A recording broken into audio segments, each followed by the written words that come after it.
Hi అండి, అందరు ఎలా ఉన్నారు? మొన్న ఒక మా రిలేషను ఒక అబ్బాయికి మ్యాచ్ చూసారండి. ఓకే, అన్నీ అయిపోయినాయి, అన్నీ మాట్లాడుకున్నారు, కట్నం మాట్లాడుకున్నారు, బట్టలు బంగారము వీళ్ళు ఏమో కొంచెం 5 స్టార్ హోటల్లో చేయమని అడిగారు. అంతా బాగానే ఉంది. పెళ్ళి కూతురుది వ్యాక్సినేషన్ కార్డు కావాలంటండి. వ్యాక్సినేషన్ కార్డు మ్యారేజ్ అటెస్టేషన్కి ఇప్పుడు అడుగుతున్నారంట.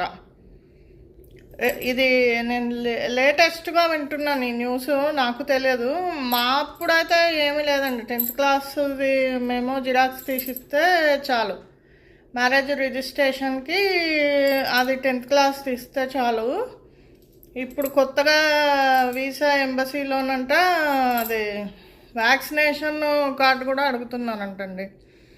చూడండి, మీరు ఎవరైనా వ్యాక్సినేషన్ కార్డు పాడేయకండి. స్కూల్కి కూడా ఫర్దర్గా ఫ్యూచర్లో పిల్లలకి స్కూల్కి కూడా కావాలని అడుగుతున్నారండి. సేఫ్గా ఉంచుకోండి. వ్యాక్సినేషన్ కార్డే కానీ ఎమిరేట్స్ ఐడి, పాన్ కార్డు అవన్నీ మీరు ఎంత సేఫ్గా ఉంచుకుంటే అంత మంచిది. లాస్ట్కు ట్రెండ్ తెలుసా అండి? పెళ్ళి కొడుకుకు వంట రాదని చెప్పి పెళ్ళి క్యాన్సిల్ అయిపోయింది.